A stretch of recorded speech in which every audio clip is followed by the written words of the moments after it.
Spoiled sister caught kissing my BF, just a week before her wedding. Hello, read it.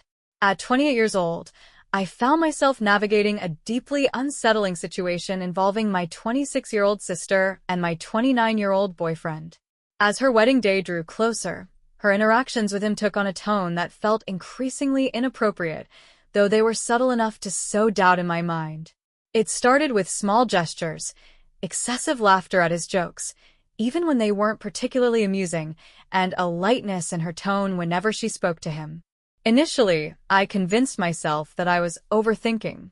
Weddings were stressful, and perhaps she was channeling that stress into an exaggerated cheerfulness. But as the weeks passed, her behavior became harder to dismiss. She began to find excuses to linger near him, placing her hand lightly on his arm during conversations or brushing past him in ways that felt deliberate. Her eyes would follow him when he wasn't looking, lingering far longer than seemed appropriate. Each glance tightened the knot of unease growing in my chest. Family gatherings became fraught with tension for me. At one dinner, she seemed determined to position herself next to him, laughing a little too loudly at his remarks and finding reasons to draw him into her conversations. While others seemed oblivious, I couldn't help but notice her increasingly bold attempts to secure his attention. My discomfort deepened when she began enlisting his help with wedding-related tasks, often bypassing me entirely even when I was standing right there. At a family barbecue, the situation reached a breaking point. While I was momentarily inside, I returned to see my sister and my boyfriend speaking quietly in a secluded corner of the yard. They stood close, her body angled toward his in a way that felt intimate.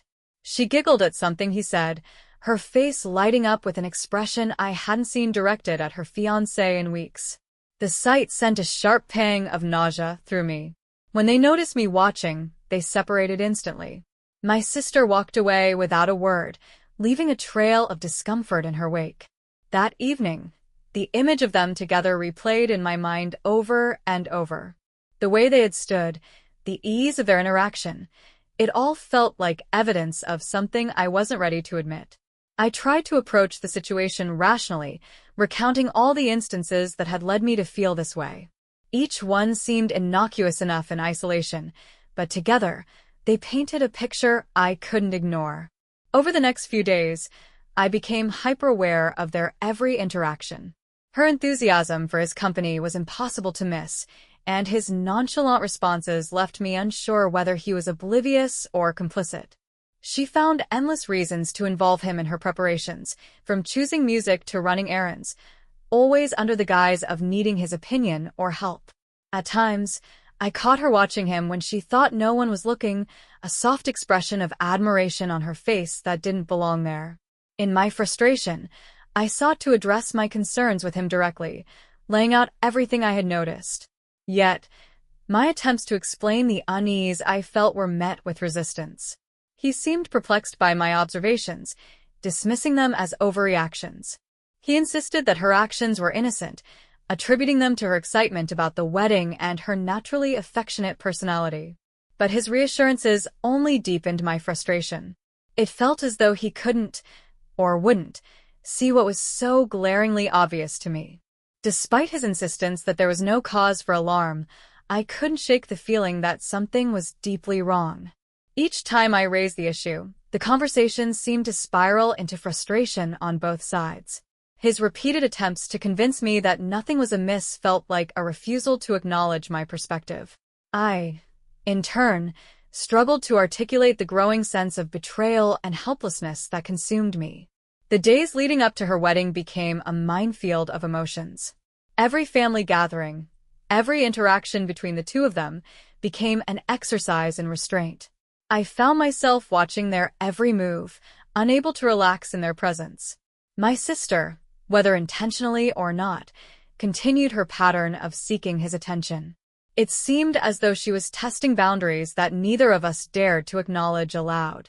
The tension between my boyfriend and me grew as my efforts to address the situation proved futile. He dismissed my concerns as unfounded, while I couldn't ignore the glaring signs that something wasn't right. It felt as though I was trapped in an unspoken competition with my own sister, one that I hadn't agreed to participate in but couldn't escape. By the time the wedding day arrived, the unresolved tension hung heavily over me. I was plagued by doubts and questions, unsure of whether I was being paranoid or if my worst fears were about to be confirmed. The air between us felt fragile, ready to crack under the weight of everything left unsaid. The tension between my boyfriend and me lingered long after the argument had ended. The unresolved emotions hung in the air like a storm cloud, heavy and oppressive. As I lay in bed that night, my thoughts raced, each one louder and more intrusive than the last. I couldn't shake the image of my sister standing too close to him, her laugh too light, her gaze too lingering. I replayed every moment in my mind, dissecting each interaction, wondering if I had missed something or if I had allowed my insecurities to spiral out of control. Sleep evaded me, leaving me tossing and turning in the darkness, consumed by doubt and frustration. By morning, I was exhausted, both physically and emotionally. But despite my fatigue, I had reached a decision. I couldn't continue to live with this gnawing unease, the constant second-guessing of my own perceptions. It was clear that avoiding the issue had only made things worse. If I wanted any semblance of peace, I needed to confront my sister directly. The thought of initiating such a conversation filled me with dread. I knew it wouldn't be easy, especially with her wedding only days away. But the alternative, letting the situation fester and continue to strain my relationship, was unbearable. Summoning what little courage I had, I picked up my phone and called her. Her voice on the other end of the line was cheerful and bright, a stark contrast to the storm brewing within me. She sounded as though she hadn't a care in the world, as though she hadn't noticed the tension that had been building between us. Her excitement about the wedding was palpable, and she readily agreed to meet me for coffee, blissfully unaware of the weight of the conversation I was about to drop on her. We arranged to meet at a small cafe near her apartment. It was a cozy place, with soft lighting and the hum of quiet conversations filling the air. But the warmth of the atmosphere did little to calm my nerves. I arrived early, my hands trembling slightly as I stirred my coffee, trying to prepare myself for what was to come. When she arrived, she was all smiles, her demeanor as light and carefree as ever. She launched into a bubbly monologue about wedding plans, florists, caterers, seating charts, her words spilling out in a whirlwind of excitement. As I listened, my stomach churned. Her obliviousness to the tension between us only made the conversation I was about to have more daunting. I waited for the right moment to interject, but it never seemed to come. Finally, unable to hold it in any longer, I interrupted her, my tone sharper than I intended. The sudden shift in my demeanor caught her off guard. Her smile faded, replaced by a look of concern and confusion as she waited for me to explain. Taking a deep breath, I began to speak. I chose my words carefully, laying out the instances that had unsettled me over the past few weeks. I described the lingering looks, the casual touches, the overly enthusiastic laughter at his jokes. I explained how her behavior had made me feel uncomfortable, betrayed, and increasingly uneasy. At first, her reaction was one of shock. Her eyes widened, and for a moment, she seemed at a loss for words. But as I continued, her shock gave way to indignation. She shook her head, vehemently denying my accusations, insisting that her behavior had been entirely innocent. Her tone grew defensive, and she dismissed my concerns as baseless and paranoid. Her dismissal only fueled my frustration. I refused to back down, pointing out the patterns I had observed, the way she always seemed to find excuses to be near him, to touch him, to involve him in wedding preparations that didn't require his input. I emphasized that, intentional or not, her actions were crossing boundaries and causing me significant distress. Her face flushed with anger, and her voice rose as she accused me of projecting my insecurities onto her. She laughed, a brittle, humorless sound, and claimed that my boyfriend was practically family, that her actions were nothing more than friendly gestures shared between siblings-in-law. But her attempt to downplay the situation only deepened the rift between us. As the conversation continued, her composure began to crack. Her tone turned cutting as she questioned my confidence, suggesting that my accusations said more about my insecurities than about her behavior. Her words stung, but I held my ground, insisting that this wasn't about jealousy or insecurity, but about respect and boundaries. The tension between us reached its breaking point. She abruptly stood, the screech of her chair against the floor drawing the attention of nearby patrons. Her eyes blazed with anger as she declared that she wasn't going to sit there and listen to what she considered baseless accusations. She told me that if I couldn't trust my own sister, then that was my problem, not hers. Without waiting for a response, she stormed out of the cafe, leaving me sitting alone amidst a whirlwind of emotions. I sat there for a long time, staring blankly at the table as the reality of what had just happened sank in. Doubt began to creep in, gnawing at the edges of my resolve. Had I overreacted? Was I seeing something that wasn't there? Her accusations echoed in my mind, making me question my own perceptions. When I finally returned home, my boyfriend immediately noticed the change in my demeanor. He asked what had happened, and I recounted the conversation in painstaking detail.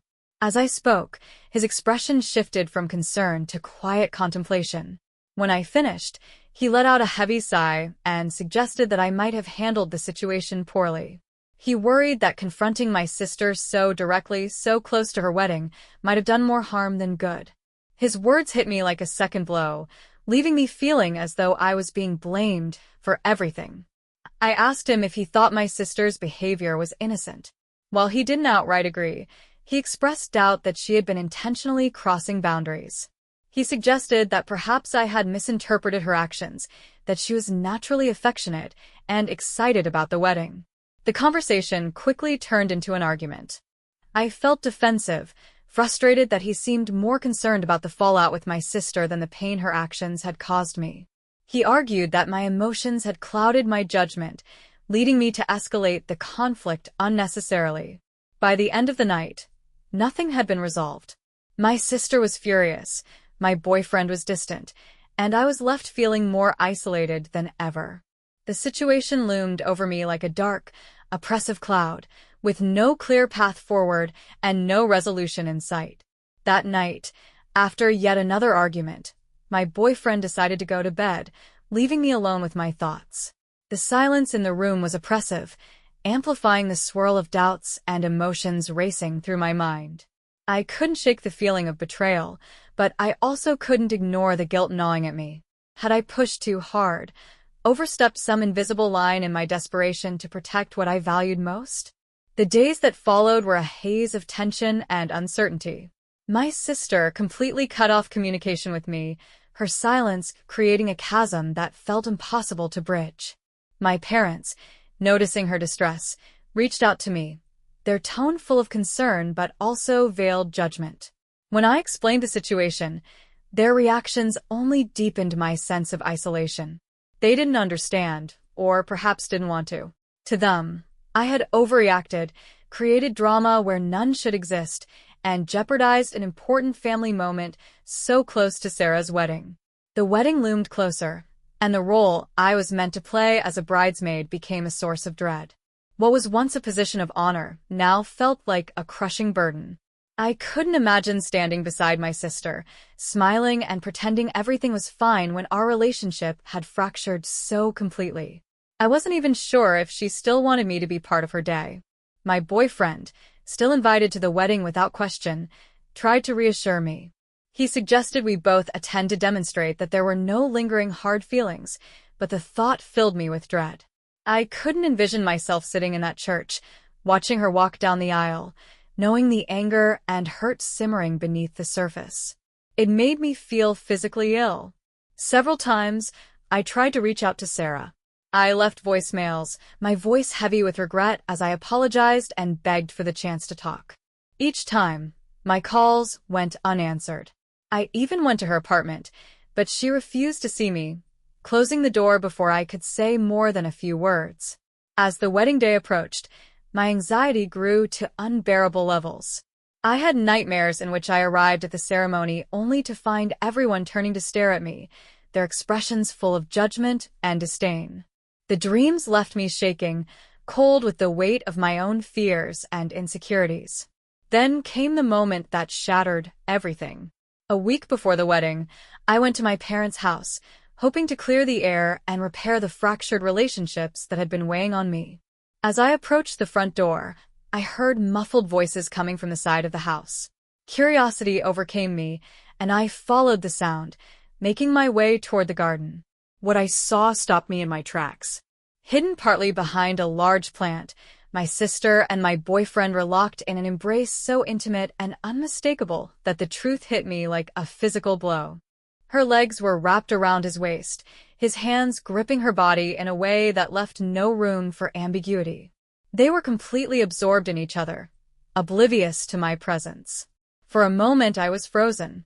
It was as though the air had been knocked out of my lungs, leaving me unable to move or speak. My worst fears, the suspicions I had fought so hard to suppress, were confirmed in an instant. The scene before me was undeniable, and it felt as though the ground had been ripped out from beneath me. A surge of anger and betrayal overtook me, breaking through the paralysis that had gripped me. My voice, trembling with the force of my emotions, cut through the quiet of the garden as I screamed. The sound startled them, their heads snapping toward me in shock. Their guilty expressions said everything. My sister's face drained of color, her pale complexion stark against the redness creeping into her cheeks. My boyfriend fumbled, his mouth opening and closing as he struggled to find words that might explain away the inexcusable. The weight of what I had just witnessed crushed me, and tears streamed down my face as the enormity of the betrayal sank in. My own sister and my boyfriend, the two people I should have been able to trust the most, had done this to me. The pain was overwhelming, coursing through me in waves that left me barely able to stand. Sarah's voice trembled as she tried to speak, her words choked by sobs. She began to apologize, her regret evident, but I couldn't bear to hear it. She claimed it hadn't been intentional, that they hadn't meant for this to happen, but her excuses fell on deaf ears. Her tears, her regret, her explanations, all of it felt hollow and meaningless in the face of what I had just seen. I turned away, unable to look at them any longer. The garden, once a place of warmth and comfort, now felt suffocating, the air thick with betrayal and grief. Every step away from them felt like a battle, my legs heavy with the weight of what I had just lost. The scene replayed in my mind, vivid and unrelenting. There was no undoing what had been done, no taking back what I had seen. It was a wound that cut deeper than I had thought possible, leaving scars that I knew would never fully heal. The betrayal was overwhelming, too deep, too raw to face. Without another word, I turned and fled, my legs moving instinctively as my mind reeled from what I had just witnessed. My sister and my boyfriend called after me, their voices desperate and pleading, but I couldn't stop. Their cries only deepened the ache in my chest, and I blocked them out as I ran to my car. Sliding into the driver's seat, I felt the weight of their actions pressing down on me. My hands trembled as I turned the key, the sound of the engine roaring to life cutting through the silence of the evening. As I drove away, the full force of what I had seen began to sink in. My mind raced with questions, accusations, and disbelief. The image of them together, wrapped in each other's arms, played on an endless loop in my head, each repetition twisting the knife deeper. The car felt like a fragile cocoon, a temporary refuge from the chaos I had just left behind. My phone began to ring almost immediately, the sound breaking through the quiet like a hammer on glass. First it was Tom, then Sarah, finally my mother. Each time, I ignored the calls, unable to face the voices on the other end. The pain was too fresh, the betrayal too unbearable. When I finally reached home, I felt hollow, as though all the emotion had been drained from me, leaving only numbness in its wake. Moving on autopilot, I grabbed a bag and began packing, selecting only the essentials. I couldn't stay here, not in the house I had shared with Tom, not surrounded by memories that now felt tainted. Once my bag was packed, I sent a single text to Tom, brief and final. "We're done. Don't contact me again." Then, without hesitation, I turned off my phone, cutting off any further attempts at communication. I left without a clear destination in mind, eventually checking into a small hotel in a nearby city.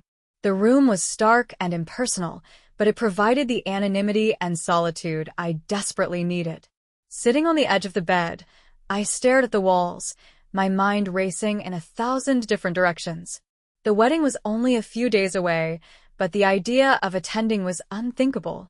My relationship with Tom was over, shattered beyond repair, and the bond one had once shared with Sarah felt equally irreparable.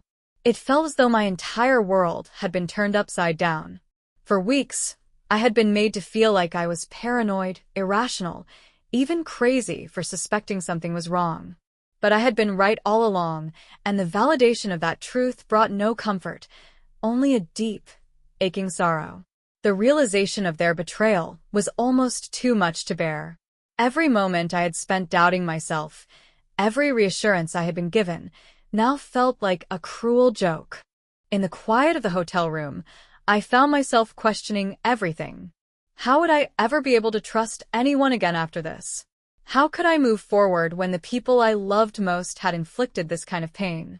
The future seemed impossibly uncertain, the path ahead obscured by the rubble of my broken relationships. After a few days spent in a fog of grief and confusion, I came to the painful conclusion that there was one person who absolutely needed to know the truth. Mark, Sarah's fiancé. My heart ached at the thought of what this revelation would do to him, but I couldn't, in good conscience, allow him to marry Sarah without knowing what had happened. Summoning every ounce of courage I had left, I called him. The line rang for what felt like an eternity before he picked up. His voice was laced with confusion and concern as he mentioned Sarah's distress and my absence from the family. I could hear the weight of worry in his tone, and it made what I was about to say all the more difficult. Taking a deep breath, I began to recount everything. I told him about the suspicions that had plagued me for weeks, the way my concerns had been dismissed by everyone around me. I described, in painstaking detail, the scene I had witnessed in my parents' garden, the undeniable betrayal that had shattered my world. Mark listened in silence, his presence on the other end of the line marked only by the occasional sound of acknowledgement. He didn't interrupt, allowing me to speak without restraint, to lay bare the truth of what had happened. When I finally finished, the silence on the line was heavy, stretching out for what felt like an eternity. When he finally responded, his tone was measured, controlled, giving little away. He thanked me for telling him, his words laced with a quiet gravity that made it clear he was processing everything. He said he needed time to think, to fully absorb what I had told him before making any decisions. When the call ended, I was left staring at my phone, the screen dark and lifeless. The conversation with Mark had been necessary, but it offered no relief. I could only wonder what he would do now, how this revelation would affect his life and the plans he had made for a future with Sarah. Sitting in the solitude of the hotel room, I realized how irrevocably everything had changed. The betrayal I had uncovered had torn apart not only my own life, but the lives of those around me. The fallout was just beginning, and I had no idea what the next steps would look like. All I knew was that nothing would ever be the same. As the wedding day drew closer, the silence from my family was deafening. There were no calls, no messages, no attempts to reach out. Sarah had completely ceased all communication, and I began to suspect that she had managed to convince Mark to forgive her. The thought filled me with a nauseating mixture of anger and despair. The idea that she might actually escape the consequences of her actions, that she could still have her fairy tale wedding while my life lay in shambles, was almost too much to bear. I knew there was no way I could attend. Watching Sarah walk down the aisle, knowing the depth of her betrayal, would have been unbearable. Instead, I resolved to spend the day alone, focusing on how to rebuild my life after everything that had happened. My relationship was over, my bond with my sister was shattered, and my family dynamic had been irreparably altered. It was clear that nothing would ever be the same, and the only thing left to do was figure out how to move forward. The day of the wedding passed quietly for me. I kept my phone off and avoided social media, unwilling to subject myself to photos or updates from an event I couldn't bear to witness. I tried to distract myself with books, a walk through the city, anything to keep my mind from spiraling. But no matter how hard I tried, my thoughts kept drifting back to Sarah, to Mark, to the mess we were all now entangled in. That evening, as I sat in the quiet of my hotel room, my phone lit up unexpectedly. It was a call from my cousin, Emma. Her voice, usually calm and measured, was tinged with urgency and excitement. Intrigued and confused, I listened as she began to recount what had happened at the wedding. According to Emma, the ceremony had started normally. Sarah had looked stunning in her wedding dress, and the guests were seated, eagerly awaiting the vows. Mark stood at the altar, composed and ready. Everything seemed picture-perfect, the kind of moment captured in movies and photo albums. But then, when the time came for the vows, Mark had stepped forward and addressed the crowd. Emma described the scene in vivid detail. Mark, in a clear and steady voice, announced that he couldn't go through with the wedding. He revealed to everyone present that Sarah had betrayed her own sister by becoming involved with her boyfriend. The confession left the room in stunned silence, the weight of his words sinking in as Sarah's face turned ashen. He didn't stop there. Mark turned to my parents, apologizing for the pain the revelation would cause them, but explaining that they needed to know the truth. He said this was the reason I had distanced myself from the family in the weeks leading up to the wedding. As Emma described it, the guests began to murmur, the whispers growing louder as everyone tried to piece together what had happened. Sarah, unable to contain her emotions, broke into tears, her sobs echoing through the church. My parents sat frozen, their expressions a mixture of shock and confusion. Then, as if to cement his decision, Mark turned and walked out of the church, leaving Sarah standing alone at the altar, her dream wedding reduced to ruins. Emma called it something out of a movie, an unexpected, dramatic twist that no one could have seen coming. She told me that the guests had been left reeling, my parents were pressing Sarah for answers, and the atmosphere at the reception hall had dissolved into chaos. Sarah, inconsolable, had become an emotional wreck, unable to explain or justify her actions. As I listened, a wave of conflicting emotions washed over me. There was a sense of vindication, a small, quiet relief in knowing that the truth had come to light. But that relief was overshadowed by a deep sadness for the pain and turmoil it had brought upon my family. My sister's actions, Mark's heartbreak, and the ripple effects on everyone involved weighed heavily on my heart. After Emma finished recounting the events, she asked if I was okay. I struggled to answer. I hadn't wanted things to end like this, with public humiliation and broken relationships. It was a truth that needed to come out, but the cost of that truth felt immeasurable. When I hung up the phone, I sat in silence, trying to process everything. The betrayal had been laid bare, and the consequences were unfolding in ways I couldn't have predicted. My sister had lost her fiancé, my parents were left grappling with the fallout, and I was still reeling from the destruction of my own relationship. Though there was a small sense of closure in knowing the truth was out, I realized that this was far from the end. Healing would be a long and painful journey, one that would require time, patience, and effort from everyone involved. The bonds I had once cherished with my sister, my family, and even myself had been deeply damaged, and regaining any sense of normalcy would take far more than a simple revelation. In the days that followed, I resolved to take things one step at a time. For now, I needed to focus on rebuilding my own life, free from the weight of silent truths and hidden betrayals. The road ahead was uncertain, but at least I could move forward knowing that I had stood by my convictions, even when everyone else had doubted me. If nothing else, this ordeal had taught me the importance of trusting my instincts. The pain of being dismissed and gaslight had been immense, but it had also shown me the strength I possessed in standing up for myself, even in the face of opposition. As I sat in the quiet of my hotel room, I felt the faintest glimmer of hope for the first time in weeks. Though the path forward was unclear, I knew that I was free from the lies, the doubts, and the toxic relationships that had held me back. For now, that was enough.